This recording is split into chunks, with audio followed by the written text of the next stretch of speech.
Tempo comum, quinta semana, segunda-feira. Tema 37. Viver em sociedade. Pontos a meditar. 1. Dimensão social do homem. 2. Caridade e solidariedade humana. Consequências na vida de um cristão. 3. Contribuições para o bem comum. Pelo sinal da Santa Cruz, livrai-nos Deus, nosso Senhor, dos nossos inimigos. Em nome do Pai, do Filho e do Espírito Santo. Amém. Meu Senhor e meu Deus, creio firmemente que estás aqui, que me vês, que me ouves.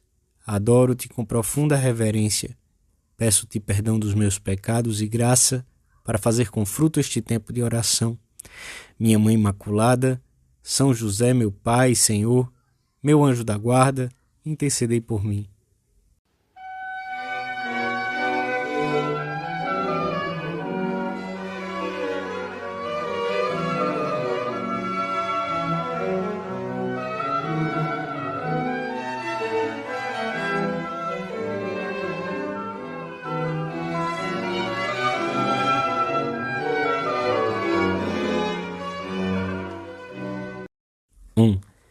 A primeira página da Sagrada Escritura descreve-nos com simplicidade e grandiosidade a criação do mundo.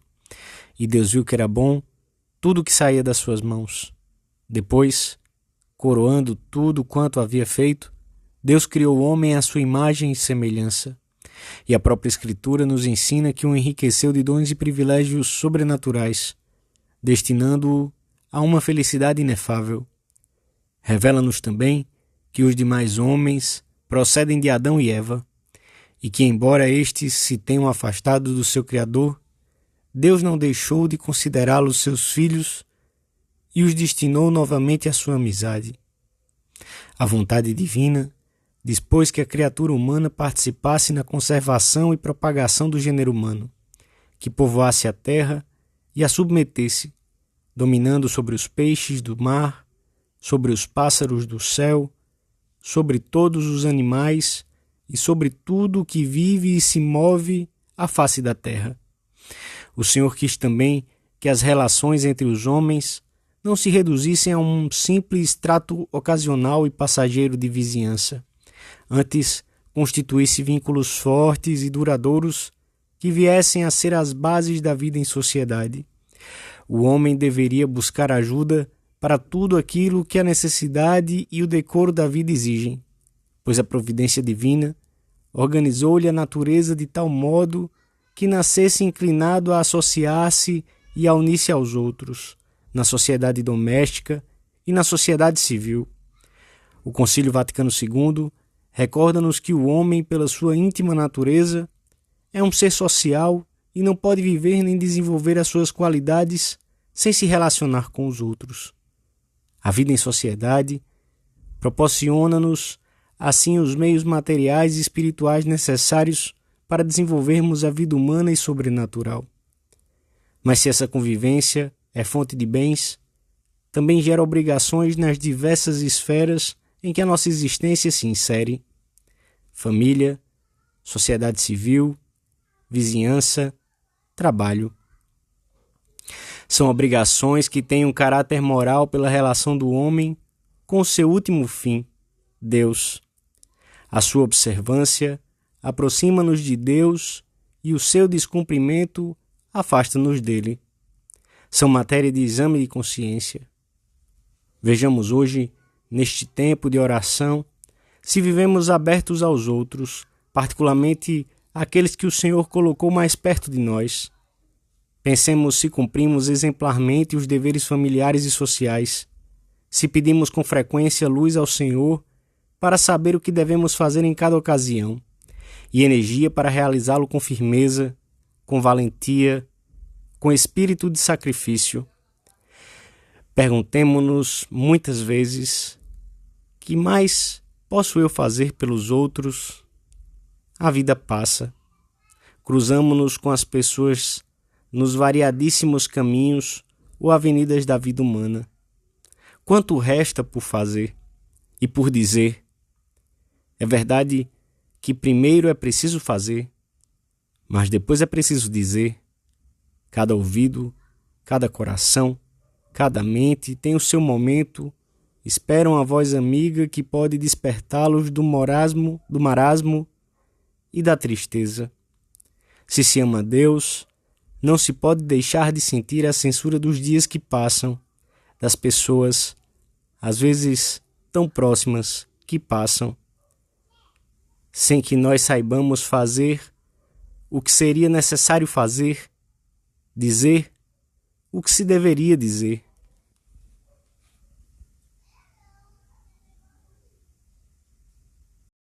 Dois. Esta solidariedade e mútua dependência entre os homens, nascida por vontade divina, foi reforçada e fortalecida por Jesus Cristo ao assumir a natureza humana e ao redimir todo o gênero humano na cruz. Este é o novo título de unidade, termos sido constituídos filhos de Deus e irmãos dos homens. Devemos tratar assim todos aqueles que encontramos diariamente no nosso caminho. Talvez se trate de um filho ignorante da sua grandeza e até rebelde contra o seu pai. Mas em todos, mesmo no mais deformado, há um brilho da grandeza divina. Sabendo olhar, notamos que estamos rodeados de príncipes, a quem temos que ajudar a descobrir as raízes e as exigências da sua estirpe. Além disso, na noite anterior à sua paixão, o Senhor estabeleceu-nos um mandamento novo, a fim de que superássemos, heroicamente, se necessário, as ofensas, o rancor e tudo o que é causa de separação. Este é o meu novo mandamento, que vos ameis uns aos outros, como eu vos amei, isto é, sem limites. Portanto, a nossa vida está cheia de razões poderosas para convivermos em sociedade. Não somos como grãos de areia, soltos e desligados uns dos outros, pois estamos relacionados mutuamente por vínculos naturais, e os cristãos, além disso, por vínculos sobrenaturais.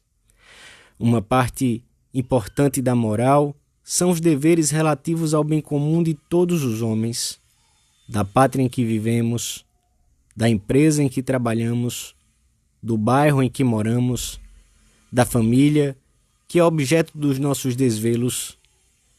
Não é cristão nem humano considerar esses deveres apenas na medida em que nos são úteis pessoalmente.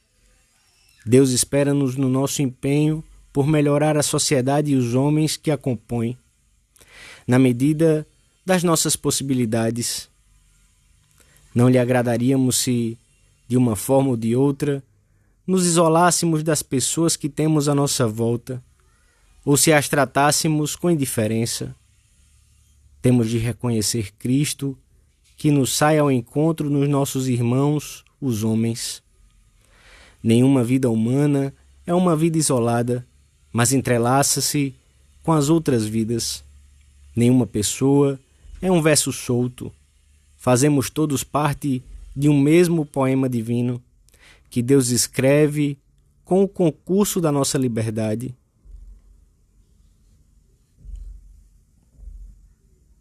Três. O desenvolvimento da sociedade dá-se graças à contribuição dos seus membros, mediante os dons que cada um recebeu de Deus e que desenvolveu com sua inteligência, a ajuda da sociedade e a graça divina. Estes bens e dons foram-nos dados para desenvolvermos a nossa personalidade e para alcançarmos um fim último, mas também para servirmos o próximo. Não poderíamos alcançar o nosso fim pessoal se não contribuíssemos para o bem de todos. Como o desenvolvimento da sociedade está dentro dos planos de Deus, o contributo pessoal de cada um para o bem comum deixa de ser algo facultativo ou que dependa das circunstâncias individuais, e menos ainda um peso. A vida social não é uma sobrecarga acidental para o homem. Por isso, através do trato com os demais, da reciprocidade de serviços, do diálogo com os irmãos, a vida social engrandece o homem em todas as suas qualidades e capacita-o para corresponder à sua vocação. Deve ser uma norma de conduta e de ação prática àqueles que defendem opiniões amplas e generosas, mas na realidade vivem sempre como se nunca tivessem a menor preocupação pelas necessidades sociais. Mas ainda, em vários países, São muitos os que menosprezam as leis e as normas sociais e vivem de costas para os seus irmãos os homens e para Deus. Pensemos junto do Senhor naqueles que nos rodeiam. Contribuo de acordo com as minhas possibilidades para fomentar o bem comum. Por exemplo, dedicando algum tempo a instituições e obras que trabalham para o bem da sociedade, colaborando com elas economicamente, apoiando iniciativas em prol dos outros, particularmente dos mais carentes. Cumpro fielmente as obrigações que derivam da vida em sociedade, respeitando as regras de trânsito, as posturas municipais, pagando as taxas e impostos. Oxalá te habitues a ocupar-te diariamente dos outros, com tanta entrega que te esqueças de que existes. Assim, teremos encontrado uma boa parte da felicidade que se pode conseguir nesta terra e teremos ajudado os outros a ser muito mais felizes, tendo presente que são filhos de Deus e nossos irmãos. Dou-te graças, meu Deus, pelos bons propósitos, afetos e inspirações que me comunicaste nesta meditação. Peço-te ajuda para os pôr em prática. Minha Mãe Imaculada, São José, meu Pai, Senhor, meu anjo da guarda, intercedei por mim.